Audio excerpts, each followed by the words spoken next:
Fala, e aí pessoal do Filodoxia, bem-vinda, bem-vindo de volta aí às lives aqui no canal. Não que a gente tenha parado, mas hoje a gente vai falar com o meu querido amigo, querido colega Carlos Arruza. Sim, vamos falar sobre psicologia, sobre a clínica em tempos de pandemia. Alguns avisos aí antes de começarmos. Sim, também tem um aviso importante para você que está chegando agora. A live gravada com meu querido amigo e colega e professor, sociólogo, mestre em sociologia, sobre distopias em cena, distopia e cinema, vai estar, ou melhor, já está disponível lá no YouTube, beleza? A live sobre distopia e cinema com meu querido amigo, professor e mestre em sociologia, Daniel Pádua. Já está lá no YouTube, tranquilo? Hoje a gente vai falar sobre clínica em tempos de pandemia. A clínica, assim como outras funções, tem ganhado uma grande força pelo sistema de atendimento remoto, né? Então tem acontecido isso com a clínica, sobretudo, e ela tem sido um contexto, uma situação muito solicitada pelas pessoas, né? Esse acompanhamento psicológico através da internet, nem todos têm essa condição, mas tem sido assim. A Rosa está chegando aí para a gente começar, beleza? Vai chamando aí o pessoal. Compartilha essa live aí, chama o pessoal para vir para cá, porque a interação ao vivo ela é sempre muito cara, sempre muito importante para a gente. Faz um dinamismo bem mais interessante e bem melhor. Você que está aqui, bem-vindo, bem-vinda, muito obrigado aí pela presença, de verdade, valeu mesmo. Aí, garoto. Oi, Arusa, tudo bem? Oi, meu amor, André chegou também na live, todo mundo chegando aí. Peraí, que eu tô enroladão.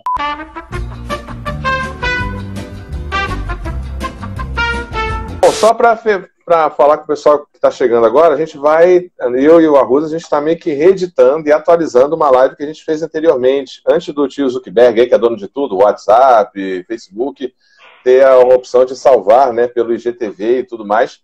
Então a gente vai meio que atualizar a live que a gente falou sobre a clínica em tempos de pandemia, a gente falou sobre máquinas desejantes, e a gente vai continuar falando sobre essas máquinas desejantes hoje aqui, mas em um contexto dessa clínica remota, né? Que é um atendimento, um serviço que está se intensificando e o Arruza não teve como se esquivar dessa condição nova do atendimento remoto, e a gente vai começar a falar das condições da subjetividade dessa clínica remota e desses problemas pessoais particulares. Então, bem-vindo, Arruza, obrigado mais uma vez pela... Eu que agradeço. Por ser tão solícito, estar sempre presente, sempre disposto. Muito obrigado, de verdade. É uma satisfação falar com você sempre. Online, offline. Vamos nessa. Fico muito feliz. Bom, vamos começar já de antemão. Você quer se apresentar de novo ou já vamos direto para a porrada? Não sei. Quer falar? Fala um pouco de você. Eu sou psicólogo clínico. Eu acabei optando pela esquizoanálise como a minha abordagem, né, a minha orientação profissional. Me especializei em psicossomática contemporânea e estou tendo algumas necessidades agora, em função de tantas mudanças, né, de algumas outras especializações, coisas que, por mais que você estude, as transformações são tão rápidas que você fica defasado, né? Eu acabei de ingressar numa pós em obesidade e emagrecimento. Você vê? Que situação, porque assim, a gente não está sabendo exatamente como lidar com essa questão obesidade, epidemia, obesidade, doença, né? E todo esse movimento body free que vem de encontro a essa questão. E o profissional de saúde, ele está lidando com esse impasse, assim. Que história é essa? O que está acontecendo? O que está acontecendo? O que as pessoas estão desejando? O que as pessoas estão sentindo, vivendo na pele, né? Entrou muito no campo do preconceito, da significação, como é que as pessoas estão significando esse corpo, e a gente está tendo que correr atrás, com muita pressa mesmo. Enfim, e hoje eu estou nessa, eu estou meio que mergulhado nesse processo, nesse estudo. Eu queria começar falando uma questão, ou fazendo uma distinção, que eu acho que o pessoal fica às vezes na dúvida, e deve ser uma pergunta muito comum para você, que é essa divisão, essa distinção da sua linha de abordagem, que, em sentido filosófico, é muito mais próximo de Nietzsche, Deleuze e Guattari, que é a questão da esquizoanálise. O pessoal conhece muito a questão da psicanálise, de Freud, muito essa coisa, conhece, entre aspas, né, o senso comum, mas é mais célebre, enfim, mais difundida. Qual é a diferença entre a esquizoanálise e a psicanálise qual é a distinção assim, básica para o pessoal entender, quem não conhece? Assim? Eu acredito que eu tenho uma tendência a simplificar muito as coisas. Eu não gosto muito de ficar trabalhando dentro de uma linguagem científica para explicar coisas que as pessoas querem acessar e precisam de um significado mais direto, né? Então, simplificando e de uma forma muito honesta, eu entendo que a esquizoanálise ela apareceu para mim como uma certa libertação das questões estruturais que cada escola traz na sua fase, né? Cada escola, cada abordagem, ela vai falar de um momento. Por exemplo, eu comecei falando que hoje a demanda em função dos corpos obesos, né, virou uma outra questão. É saúde, é doença, é epidemia, não é epidemia, a questão da obesidade, e a gente vai inaugurando outros saberes, inaugurando novas estruturas. A esquizoanálise ela vem meio que libertando o profissional e, naturalmente, o tratamento, né, a clínica, de uma condição pré-determinada, de uma questão estrutural. Ih, travou. Espera aí. Você está me ouvindo? Acho que deve estar, né? Deu uma travadinha aí. Vamos aguardar um pouquinho. Eu acho que não é normal, live é assim mesmo. A Rosa estava aqui explicando um pouquinho a diferença. Comprovadas, mas ao mesmo tempo restritas àquela situação, àquela condição. Então não dá para a gente ficar reproduzindo o tempo todo aquela demanda quando o corpo já está num outro movimento. Já não nos serve com tanta, vamos dizer assim, com tanta eficácia, ficar nos servindo vamos dizer assim, de uma teoria. Eu não quero combater nenhuma delas, pelo amor de Deus, eu já me servi de todas e todas foram muito úteis, mas de uma teoria freudiana no mesmo padrão hoje. Então, a própria psicanálise precisa estar se reinventando, isso é. Então, eu prometo que existe uma fórmula, mas essa fórmula precisa ser quebrada o tempo todo. A esquizo veio para dizer, não existe fórmula, não existe certeza, estamos o tempo todo inaugurando algo novo e a gente não sabe onde isso vai dar. É o caos, é dentro do caos que a gente trabalha. É desconstrução e construção. Novas implicações, novos significados o tempo todo, sem saber onde isso vai dar. Eu não sei se essa explicação causa angústia. Não, acho que deu para pegar. Eu queria só pontuar aqui, ver se a minha percepção, você, por favor, faça correções na minha percepção. Me parece, assim, só falando de termos ainda, né? A psico e a esquizo. A esquizo, a questão do diferente, do caótico, da desconstrução, uma visão mais pós-estruturalista. Não trabalha com estruturas pré-definidas, né? Trabalha com a ideia que a gente já discutiu tanto de rizoma. E a psicanálise, ela parece que trabalha com a ideia de um ego, trabalha com a ideia de um eu, com a ideia de uma estrutura que deve ser ou saneada ou tratada, esse ego, esse eu, né? Você deve entender e tratar esse ego. E a esquizo talvez vai se perguntar se esse eu existe, que eu é esse, de onde ele veio, se você está construindo ele, se ele é construído pelo outro, que bagunça é essa aí? Por que você acha que isso está dado? É mais ou menos por aí, essa questão a psicanálise parte de um pressuposto de que o eu, o ego está dado, e a esquizo parte de uma desconstrução, de uma ideia de que, não, olha só, para aí, volta um pouco a fita para a gente ver se isso aí existe mesmo, isso aí que você está falando. Esse eu aí. Não, eu achei ótimo como você colocou. Eu acho que a maneira com que você fez esse desenho para apresentar é perfeita. Talvez eu não ficaria muito com a ideia de que o eu está dado, porque naturalmente os colegas da psicanálise vão questionar isso. Mas é muito mais a ideia de que, independente desse eu estar dado, existe um eu a ser pensado, um eu padrão, um eu que é possível visualizar. É possível visualizar um eu. E eu acho que na esquizo você não tem onde chegar, não tem eu para chegar. Você tem sim uma análise de como essa construção é dada, mas que pode levar o nome que quiser, pode ter um significado que eu quiser dar para ele. Esse eu da psicanálise, ele já tem nomes prontos. Na esquizo, eu nem sei. A gente pode não dar nome nenhum.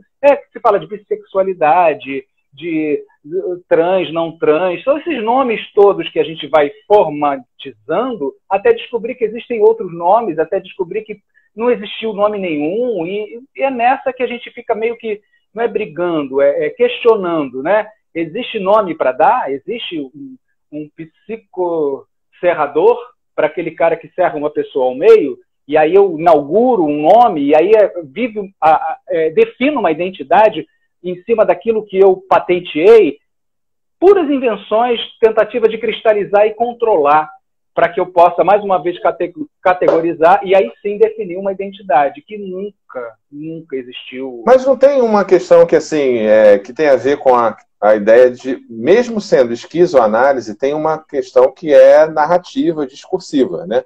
O logos, as inquietações, etc., se dão através de formações discursivas daquele sujeito.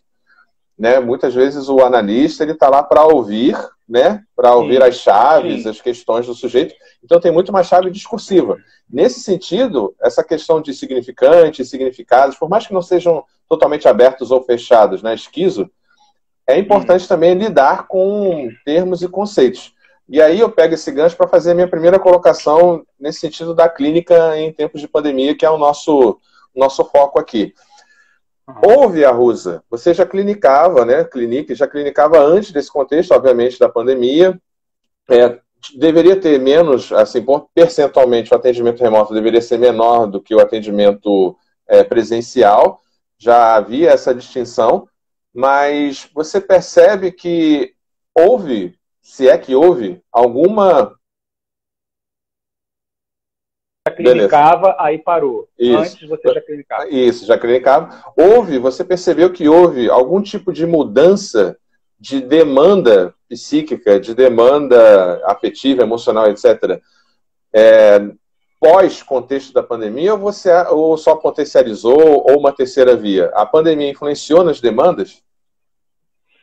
Eu acho que não. Acho que não influenciou nas demandas. Eu acho que as pessoas começaram a olhar mais para uma determinada questão que elas traziam, mas protagonizando mais essa questão, que é a própria questão existencial. O que eu estou fazendo aqui e o que eu vou fazer com isso que eu tenho aqui agora.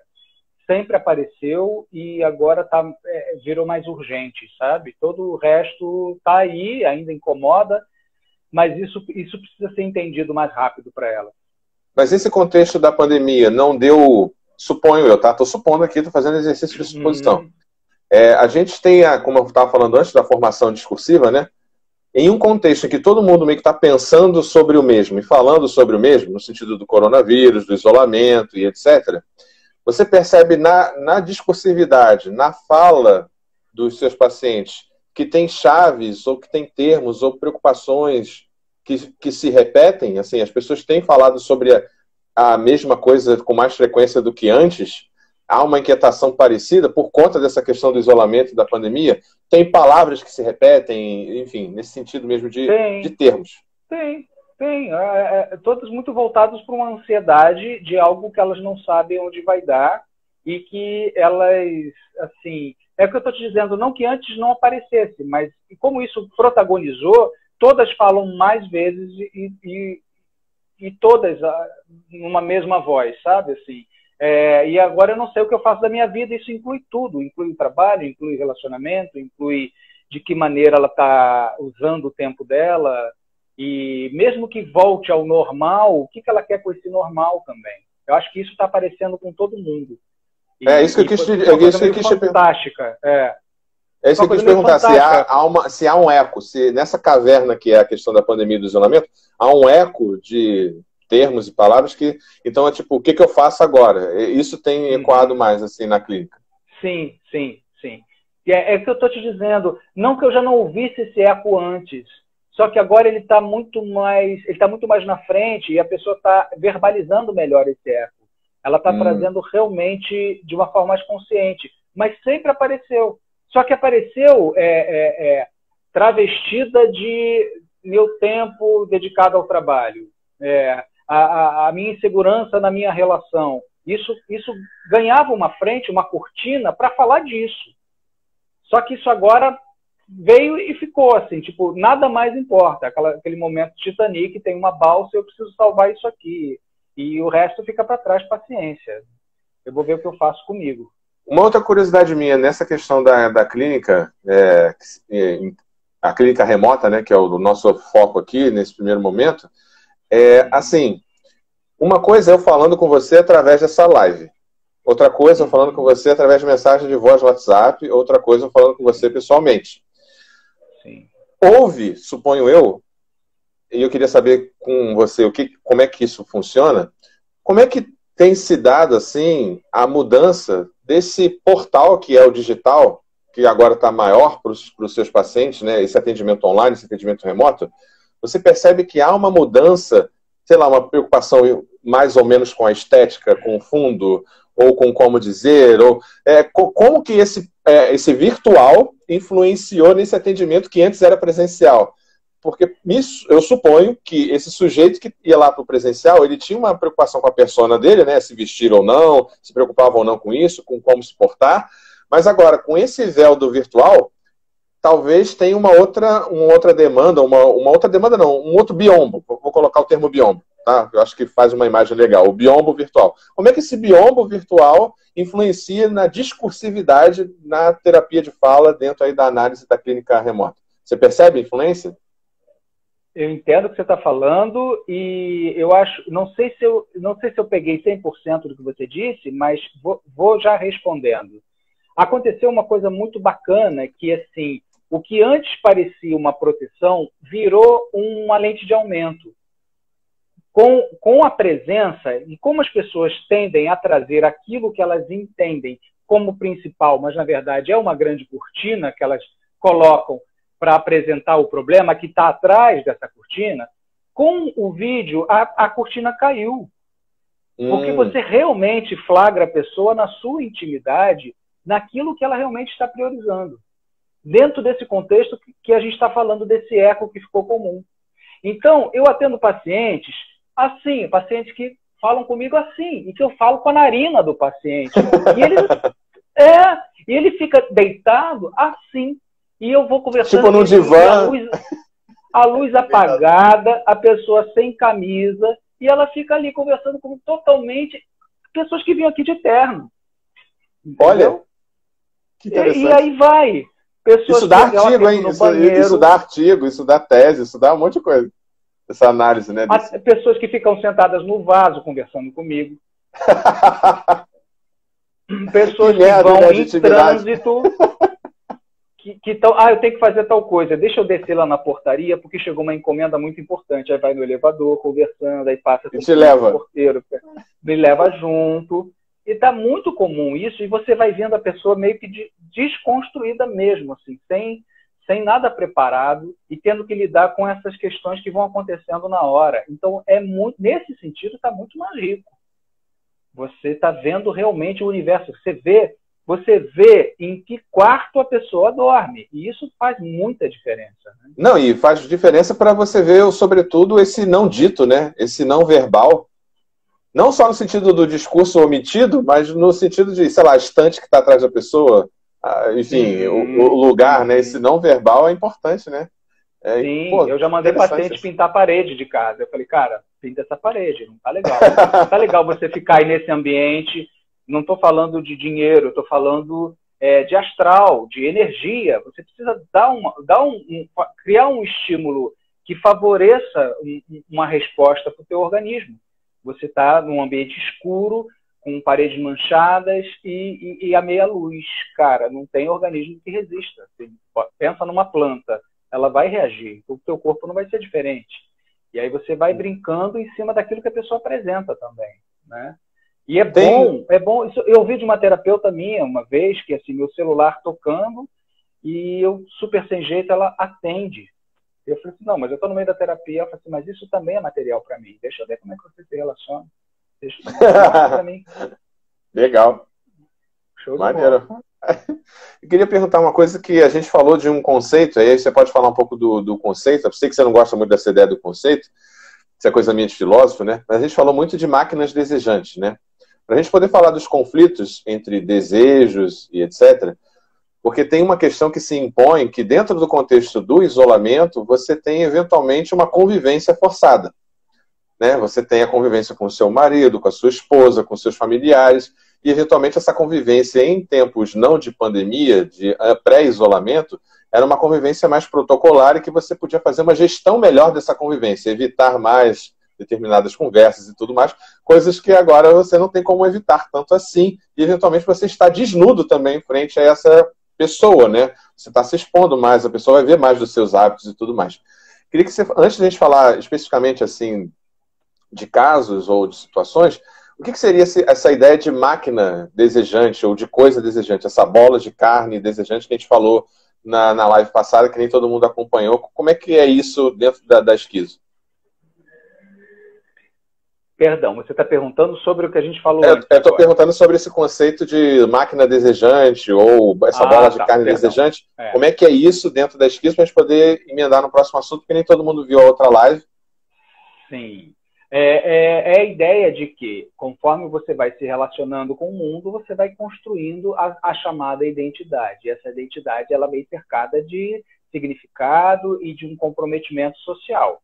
E a partir daí você vai se vendo como alguém, como gente. O que você perde no meio desse caminho é a ideia de que antes dessa construção existe esse corpo, que é um corpo que deseja, é um corpo que pulsa, é um corpo que não tem medida ainda. Ele é um corpo que simplesmente manifesta. Ele manifesta aquilo que lhe é sensível.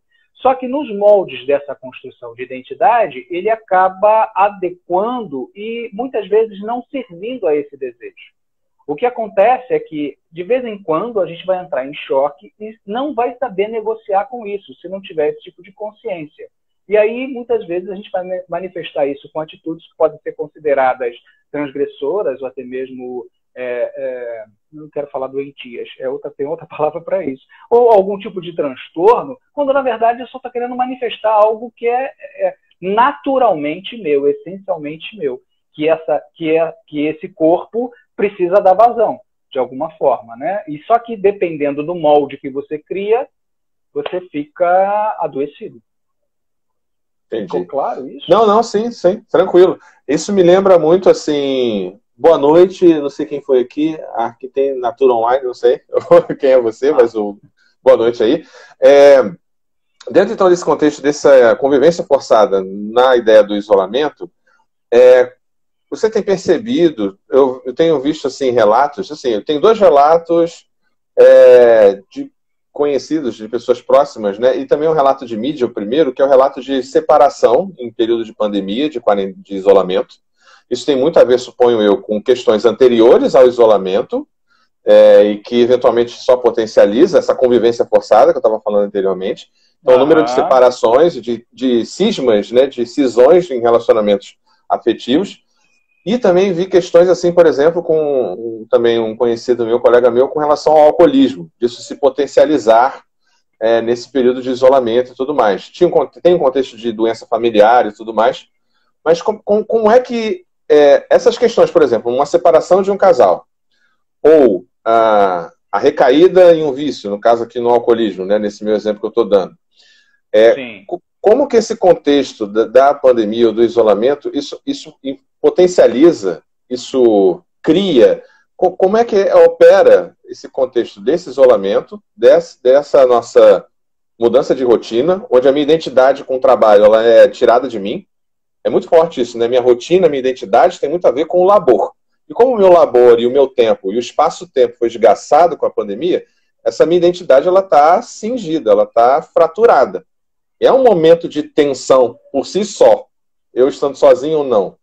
Pegando o primeiro exemplo de separações em período de quarentena, de isolamento, como é que esse contexto de convivência forçada pode ou não influenciar, potencializa? Como é que funciona essa chave aí? Eu descobri que eu não conhecia a pessoa no isolamento, ou o isolamento fez eu perceber, eu estar de frente com aquilo que eu não queria ver? Sei lá, como é que funciona isso? Claro que são várias coisas. Vai depender muito de como você lida com um problema, né? Que é um problema. Estamos intimados a lidar com a realidade, doa quem doer e sem prazo de validade. Então, o quanto que você suporta manter essa máscara, essa persona, essa grande construção, falando em relacionamento, eu acho que para qualquer relação você estabelece, vamos dizer assim, um perfil. Você tem um perfil. No não vou falar de você, mas assim, meio que generalizando, a gente tem um padrão de comportamento com o parceiro, a gente tem uma forma de agir que vai desde a maneira com que a gente faz sexo, a maneira com que a gente serve o café, é meio que uma rotina, que se a gente não tomar conta, cristaliza mesmo, né? E nesse acordo que eu acho saudável, a gente também cria os mecanismos para suportar o que não interessa, né? Interessa organizar, mas interessa também não ter contato muitas vezes. E quando eu tenho a opção de não ter, eu resolvo fácil. Agora, eu acho que, pelo menos eu estou vivendo isso e vejo que muitas pessoas estão vivendo isso de uma forma inédita. Nós nunca estivemos numa situação em que fôssemos forçados a esse convívio dessa forma como está agora. Então, não sabemos exatamente como cada um lida e a gente vai ter que passar por isso para entender. Qual é o seu limite? Qual é o seu limite de abstrair, de não ouvir o que está sendo dito? Né? Tem gente que tem muita habilidade para isso e vai passar por essa situação muito fácil. Vai entrar num mundo delirante ou numa sensação meio anestesiada para suportar, sabe Deus até quando, mas tem gente que leva isso bem. Tem alguém falando aqui alguma coisa. Não vai indo que eu vou lendo. Tá, mas acredito que, assim, eu não sei se eu te respondo, mas a grande oportunidade, o grande convite é para que a gente possa fazer da maneira menos agressiva possível uma avaliação dessa realidade. Agora, o preço que cada um vai pagar, não tem como calcular. Pode ser muito violento, sim. Eu percebi muito na sua fala, que eu acho que é algo bem comum do psicoterapeuta, né, do psicólogo, etc., que é um foco no sujeito que tem a demanda, né? Nesse sujeito que está reclamando. Você falou assim, da pessoa, né? Da pessoa que está reclamando ou que está sendo incomodada. E aí teve o comentário que foi feito anteriormente, que eu puxo para continuar nesse mesmo tema, que é assim, por exemplo, teve um relato que me chegou que foi muito engraçado. Claro que eu não vou dar nomes, e você também não, mas é legal, acho que trazer a vivência de pessoas, que era um cara falando assim, porra, eu gostava de me masturbar, e agora eu não posso, minha mulher está sempre em casa. Eu não quero ela, eu quero o meu prazer comigo, e agora eu tenho que... Como que eu faço isso? Olha só que coisa assim que é trivial, né? A masturbação, mas o cara, cara, e agora? Que horas eu faço isso? Como é que... Cara, eu não sei nem por que ele falou isso comigo, eu não sei, mas enfim. Mas você sabe que genial curioso, nessa assim. Fala dele? Essa fala eu acho dele, muito legal. Isso convida a gente a um conceito que eu acho que a gente não pode se perder, que é a questão da individualidade, sabe? Do meu particular, da minha intimidade. Não é porque eu estou contigo que eu vou abrir mão da minha intimidade, né? E essa questão do contato, ela ficou muito devassado. A gente está sabendo exatamente o que o outro está fazendo, a gente não está tendo tempo, sem querer ser grosseiro, mas sendo muito realista, eu não posso peidar. Eu não posso peidar. Então, se na minha relação fazer cocô de porta aberta não cabe, eu estou ferrado.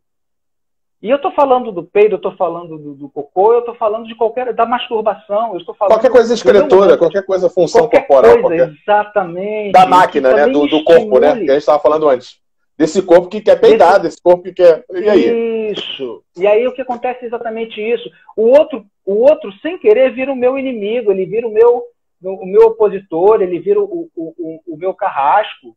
Tem um termo legal que eu acho que é Schopenhauer que usa, desculpa interromper, que é Schopenhauer e Spinoza que usa, que nós somos constrangidos pelo desejo e pela vontade do outro. Esse outro pode ser a natureza, esse outro pode ser o Estado, esse outro pode ser seu parceiro.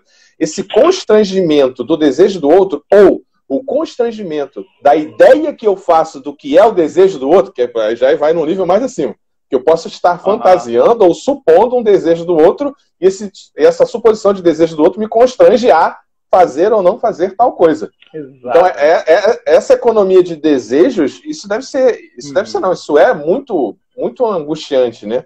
Porque tem a ver com aquela máquina desejante que a gente falou antes. Exatamente. Aí o bicho pega.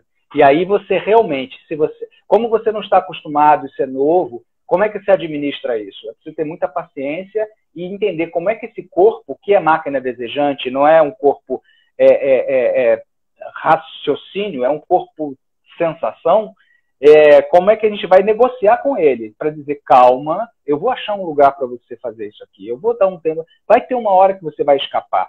E que isso não pareça uma traição, porque também é um outro lado que a gente pode levar no sentido de se punir, né? De falar assim, caramba, mas eu estou precisando fazer isso, que situação, a que ponto eu cheguei? Não, é normal, é sua intimidade. Então tá tudo certo, né? O Mansur estava comentando aqui, desculpa, eu vou ler o comentário aqui do Mansur, a conexão dele falou que caiu. Ele falou o seguinte, essa convivência que vem dos comportamentos, as pessoas são diferentes, têm comportamentos diferentes, obviamente.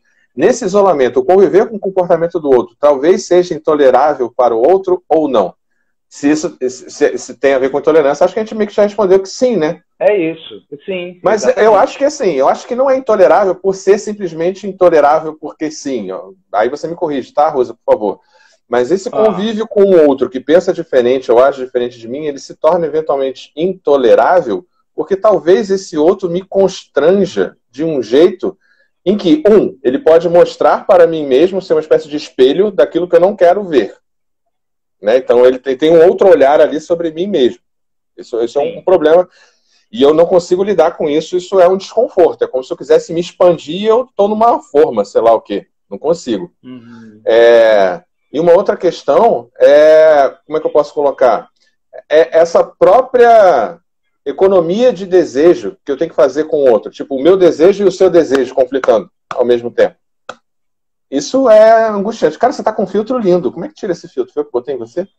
Tá brilhando pra mim. Ih, alguma coisa esbarrou aqui. Deixa eu ver. Rapaz. Foi eu que botei? Não. Lá embaixo tem uma carinha brilhante. Aqui. Lá embaixo, onde tem comentário, tem uma carinha brilhante. Aí tu desativa, sei lá. Foi aqui. Eu devo ter esbarrado para ver comentários, aí cliquei aqui. Tranquilo. Mas diga. Mas e aí, tem a ver isso? Tipo, esse convívio forçado de ser intolerante? Acho que é o que a gente estava falando antes, né? Já passando para você.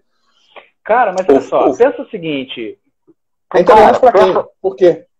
Cara, imagina, cada um é cada um, eu sei disso, mas não dá para a gente viver sem máscara, sem alguma proteção. Então, o tempo todo eu não tenho noção das coisas que eu escondo de mim.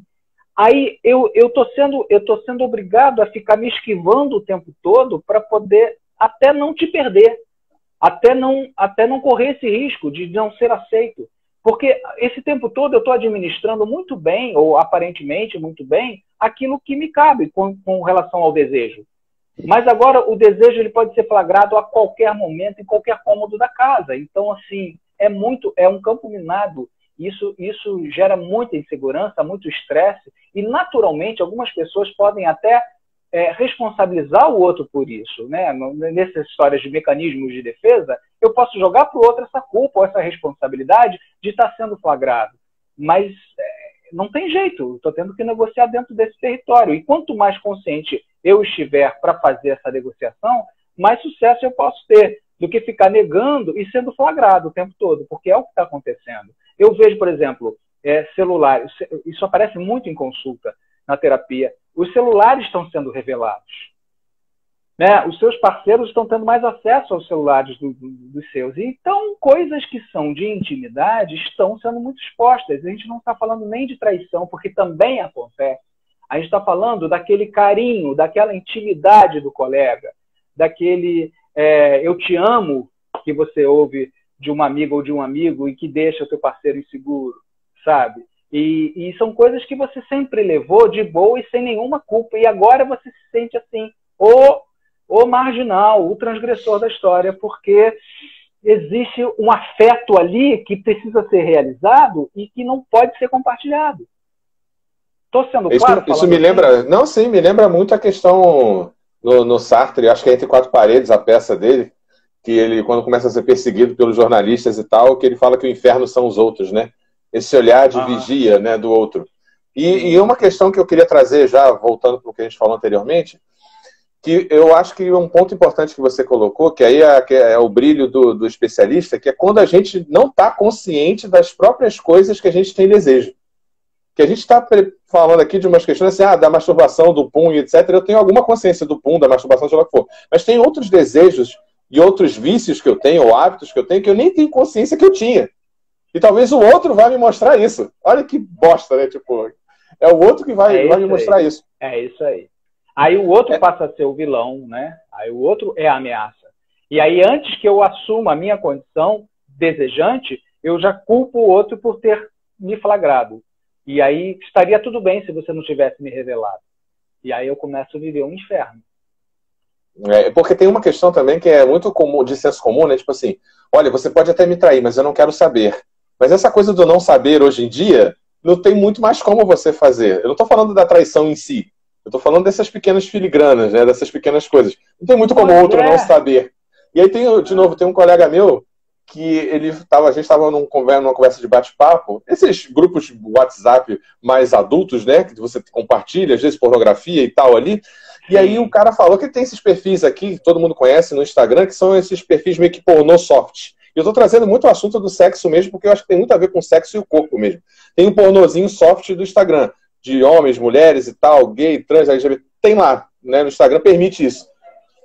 E aí ele falou que, como estratégia, ele mostrou para a esposa, as mulheres, olha só, ih, o que você achou dessa foto aqui, isso aqui lá. Só que assim, ele mostrou para ela, para mim que se desfazer, eu tô fazendo a minha análise aqui de boteco, tá? Ele mostrou para ela, para mim que se desfazer da culpa, e ó, tô mostrando, tá? Foda-se. Mas é ela que tem que lidar com aquela bunda de óleo, com aquela mulher lá, que ela nunca vai ser, sei lá, e ela tem que parecer que tá tudo ok, que tá tudo maneiro, e vamos levar na boa. Será que ela tá levando assim na boa? Não sei. O que funcionou para ele vai funcionar para ela? Mas aí eu acho que aí vem a questão da clínica, né? Tipo, você, se ele for aí na clínica, né? No caso, tem acontecido mais a clínica online, você vai tratar dessa questão para ele. Olha, você fez para se livrar, eventualmente, etc. Se ela for aí na clínica e falar, porra, ele me mostrou, eu tive que fingir que eu tava bem pra caralho, mas eu tô me sentindo muito mal porque eu não tenho aquele corpo, ou porque eu desejei aquele corpo e me senti meio esquisita, sei lá o quê.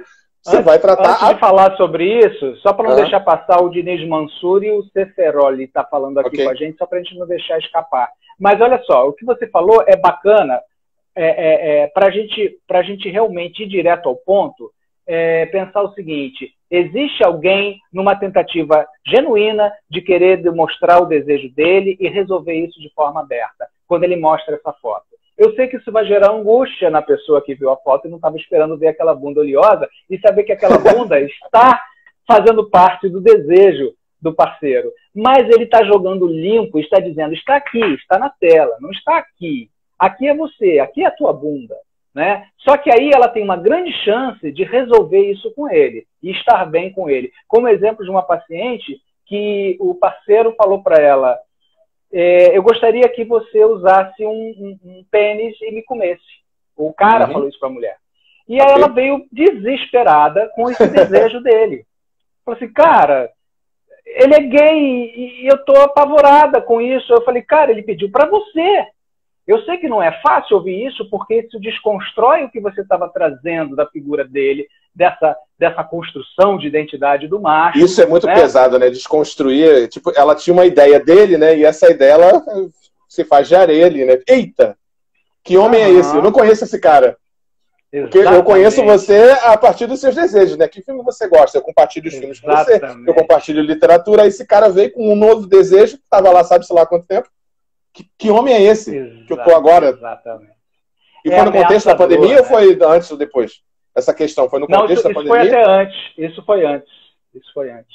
E foi uma coisa que ela ficou realmente sem chão, porque deu essa sensação. Eu não conheço esse cara. E esse cara está trazendo um dado completamente oposto daquilo. Né? Porque não foi assim, eu gosto que, sei lá, beija a minha nuca e lamba a minha orelha. Não, eu gosto de ser penetrado e quero que você penetre. E dizer para ela que, apesar de entender esse desconforto, ela estava tendo uma grande oportunidade de viver uma relação completa, plena, com um cara que está jogando transparente, dizendo para ela... Ele deu a chave para ela, né, território, vem pro meu ele território. Falou assim, aqui, ó, vem jogar comigo, né? Joga comigo, exatamente. É difícil, eu sei, mas, na verdade, é uma excelente oportunidade da gente se acertar. Acho que agora é a hora que, assim... Se a gente for, como é que eu vou dizer assim, não é paciente, tolerante, inteligente, a gente vai criar relações realmente muito especiais. Então, estamos com uma grande oportunidade nas mãos, falando de casais, né? Eu queria mudar um pouco de foco, já que a gente falou bastante de sexualidade, de repente a gente volta à questão do casal. mas eu queria falar também de uma questão que é social e política ao mesmo tempo. O que eu quero dizer? Daqueles constrangedores almoços de domingo, que antes eram só no Natal, sei lá, e que acontecia de vez em quando, e agora você tem que conviver com a pessoa que é, sei lá, que, vamos dar nome aos bois aqui, que é mais bolsonarista que você, que é mais preconceituoso que você, e dependendo do contexto que você está, às vezes é uma casa com mais gente, né, que está ali dentro do isolamento, e você tem que lidar com esse tipo de pessoa que confronta você e que às vezes é uma convivência muito difícil, né?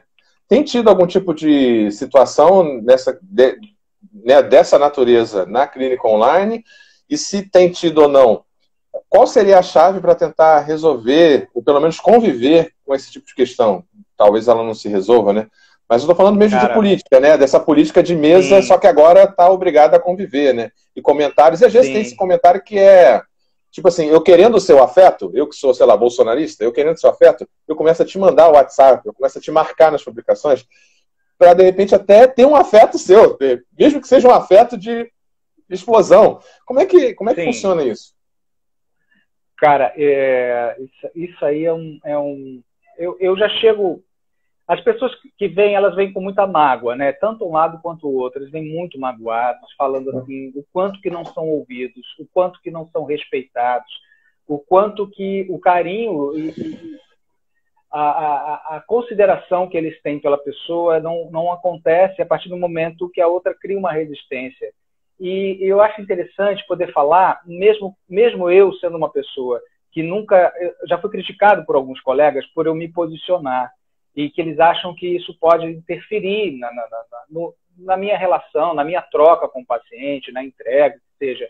Mas, assim, eu falo muito abertamente, até porque eu acredito que, no meu posicionamento, eu nunca abri mão de ouvir, eu nunca abri mão de considerar a pessoa, e não aquilo que ela traz como conceito, como verdade, mas a pessoa, porque eu parto da ideia, e eu prego muito isso no consultório, de que ninguém sabe nada.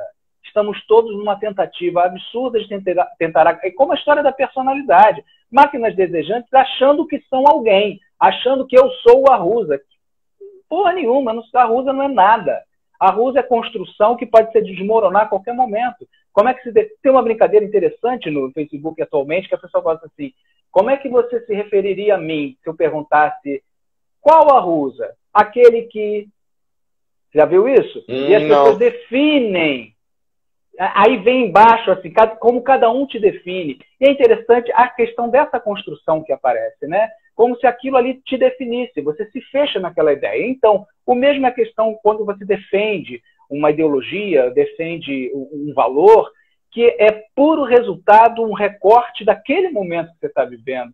Então, não dá para eu entender que, por mais razão que eu tenha, que eu seja a verdade e a vida, como o próprio Cristo disse que era. Eu tenho nesse momento essa opinião e eu brigo por ela, é um direito meu, mas eu não posso desconsiderar, principalmente falando de pessoas com que a gente tem respeito, pessoas que a gente considera e sabe que tem valor, porque ela entrou com um contexto diferente do meu, contradizendo aquilo que eu apoio, aquilo que eu defendo. E a primeira coisa que eu tento fazer é realmente quebrar a perna de quem está cheio de razão. Né? Nós já tivemos desentendimento, eu e você, há um tempo atrás, desentendimento, sim. Digo, assim, de internet, posição política, sim. Internet, sim, e eu acho que isso só aumentou a admiração, a identificação, o apreço, e é isso aí, né? Eu tenho amigos queridíssimos que são absolutamente partidários com o Bolsonaro, e eu continuo adorando essas pessoas, eu sinto um respeito absurdo com a minha pessoa, mas continuamos brigando feio com as nossas diferenças.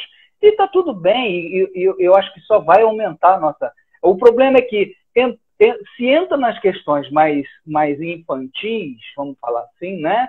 Se eu fico assim, mordidinho, porque o fulano me desautorizou, aí me dá uma sensação de torcida de futebol, né? Porque Flamengo é a putinha do Vasco, porque Vasco, o último campeonato foi uma merda, cara. Não estamos discutindo nada. Estamos uma briga meio que... Quem tem razão, o pai ou a mãe? Do meu ponto de vista, assim, ó, eu estou falando da minha vivência, tá, Ruza? Eu estou aproveitando para fazer a análise gratuitamente aqui na live. Da minha vivência, com relação a essa coisa do bolsonarismo e tudo mais, eu percebi, assim, da minha vivência pessoal e de colegas, que o que mais incomoda parece ser o seguinte aspecto. A pessoa que reclama, que geralmente se coloca num lugar daquele que tem razão, né, daquele que está certo, né, ele se coloca nesse lugar, naquele, nossa, que absurdo, como é que alguém acha contrário disso?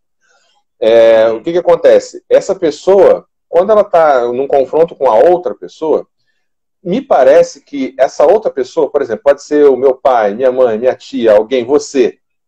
Eu tinha uma idealização sua. Lembra dessa brincadeira que você fez no Facebook? Eu tinha uma imagem do Arruza, e essa imagem do Arruza, eu amava essa imagem do Arruza. E esse discurso, na boca desse Arruza, que eu tinha imaginado, idealizado, já estava construído para mim, meio que desconstrói esse Arruza que eu queria tanto, assim, essa pessoa que eu queria tanto bem. Tem a ver isso que eu estou falando? Tipo, esse choque, essa decepção, você usou a palavra, acho que decepção, ou tristeza, ou chateação lá no início, tem a ver isso, de uma imagem que a pessoa tinha dessa outra, e a partir desse discurso ideológico, essa imagem é arranhada, essa imagem essa própria relação, ela é fractada, assim, né? Enfim. Cara, eu não vou te dizer com muita certeza, mas eu acho que isso acontece sim, mas nem é o mais grave. Eu acho que isso, o que pesa mais ainda é como uma pessoa que eu admiro tanto está me desautorizando. É uma sensação não é possível que o Thiago, que é um cara tão inteligente, que é um cara que eu admiro tanto, está dizendo que aquilo que eu falo que é tão lógico. Então, é como se você tivesse o poder de me desconstruir. Eu acho que a grande ameaça é essa. Tá, entendi. Então, essa outra fala, ela tem um poder subjacente ali, que, tipo, ela te desconstrói, né? Na hora que tem um embate, você tem consideração por aquela fala, por aquela persona ali, em alguma coisa. Exato. Você está me desautorizando quando você quer provar que o que eu falo não faz sentido, ou com o que eu falo é menos importante, ou quando você me compara a um fascista. Sabe? Eu te amo tanto que eu não admito que você me chame de fascista. E aí é que a gente se fere. Entendeu? Quando você diz para mim que eu apoio o ladrão. Aí só de falar isso para você, eu me emociono. Entendi. E aí, acho que é isso que acontece com a gente, sabe? A gente vai sem se dar conta.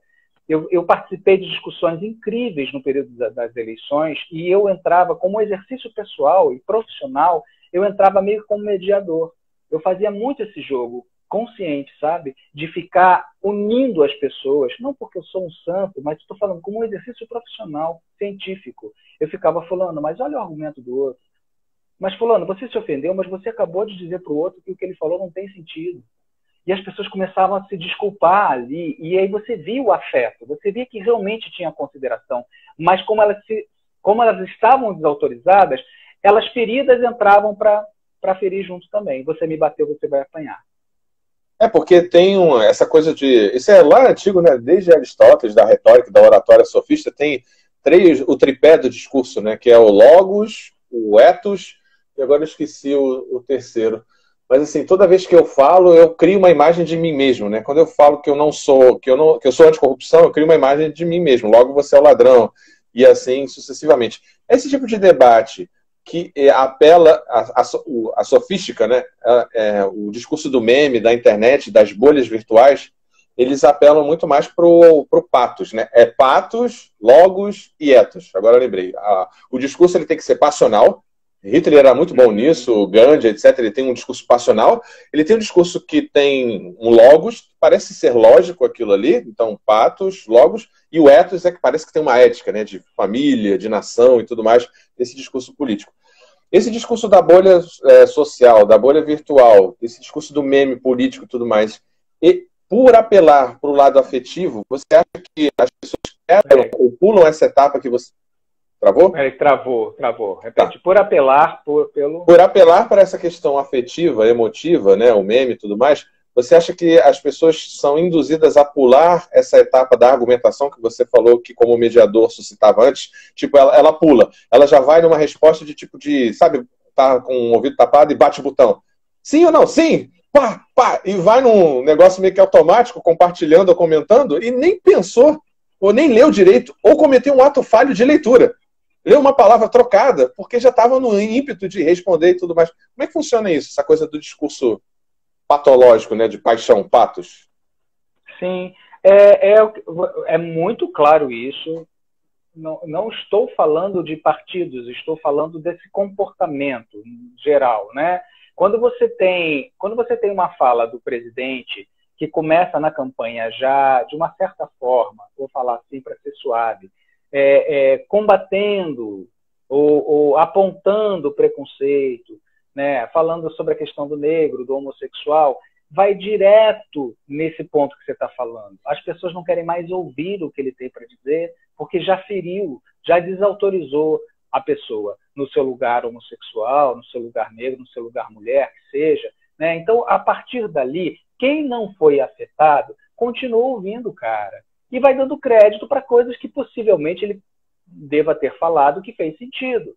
E enquanto todo mundo gritava a sua perna que foi quebrada, a galera falava, deixa disso, cara, não exagera, ele só falou da boca para fora.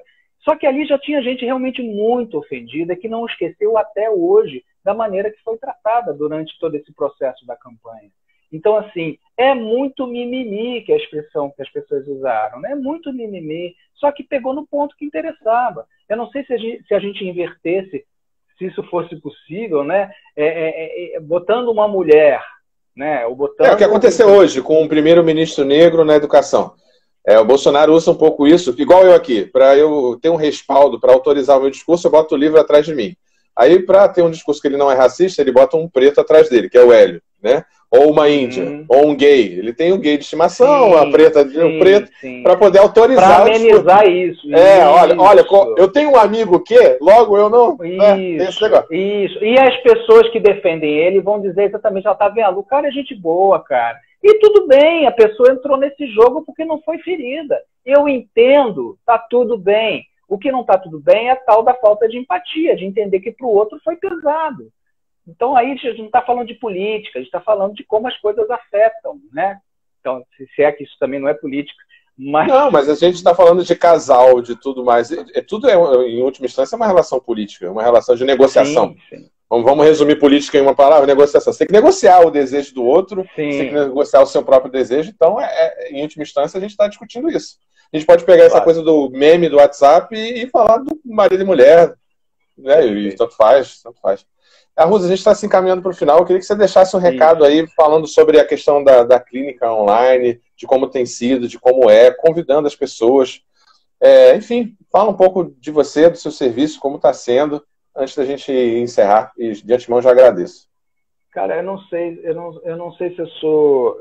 Eu sei que não foi essa a sua intenção, mas me veio isso agora à cabeça. Eu não sou um bom marqueteiro, não. Eu costumo tratar... Não, mas a live toda já foi um merchan. Sem dúvida. Mas eu digo assim, poderia ser a hora de eu falar, gente, vamos embarcar nessa, porque... acho que todo mundo sabe o que é e tomara que cada um encontre a sua ferramenta. Mas vou deixar aqui pra gente, para o pessoal que tiver interesse, qual é a arroba para te seguir? É arroba o quê? Clínica? Eu não lembro. Eu vou deixar aqui marcado. Arrusa Clínica.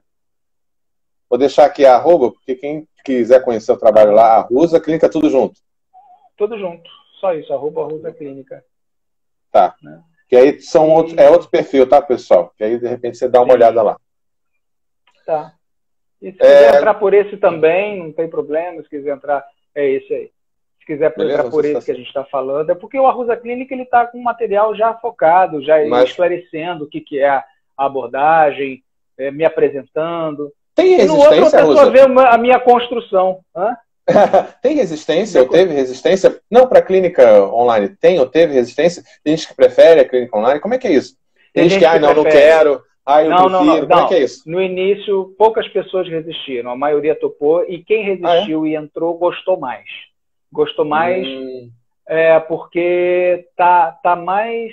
Como é que eu digo? Tá se sentindo mais à vontade. Tem gente... Eu vou falar, não sei se dá tempo. Tem gente que pede assim, você se incomoda de eu fumar um baseado antes da consulta? Porque isso eu não poderia fazer aí contigo. Não, pode fumar durante, cara, sei lá. Tu quer fazer, faz aí, irmão. É por tua conta e risco. Não sendo aqui, tá tudo bem. Então tem gente que tá fumando durante, nada além disso, mas está mais à vontade, até tomando uma cerveja. Aí é com você. Tudo que ajudar no processo, né? Ajuda também a tirar um pouco do véu, né? Esses tipos de hábitos, o fumo, a bebida, seja ele qual for a bebida ou fumo, ajuda talvez a dar uma coisa mais coloquial, né? Tipo, tira um pouco do biombo, né? Bom, eu, enquanto máquina desejante, eu estou muito satisfeito. Eu vou agora termino satisfeito essa live aqui. Muito obrigado mais uma vez pela participação.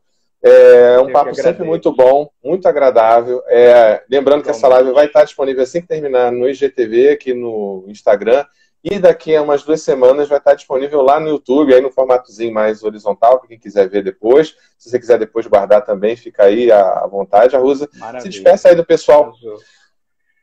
Gente, obrigado. Estou vendo gente bacana aqui que eu conheço que entrou. Muito obrigado. Que bom que vocês vieram. Valeu, Feroli. Era gente finíssima.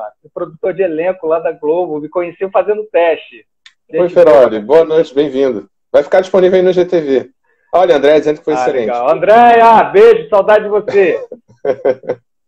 É isso, Ilona! Gente. Ilona estudou comigo. Ana Cláudia! Muita gente, cara. Legal. Aqui. Temos que marcar mais encontros. Vamos marcar sim. A gente dá um hiato assim, igual a gente fez mais ou menos umas 3, 4 semanas, a gente faz uma outra. Essas questões da mente são infinitas, não tem como. Eu queria trazer como debate eu queria trazer a questão do corpo, que é lá em Foucault e etc, né? Como tem a ver o corpo com esse contexto, mas vai ficar para uma próxima. Quem sabe a próxima live é a questão do corpo, a construção e o corpo. Vamos lá. Perfeito. O Diniz também que mandou mensagem aí. Diniz que mandou benzão. Beijo, gente. Beijo, Arusa. Boa noite. Até já. Tchau, gente. Até. Tchau, tchau. Valeu.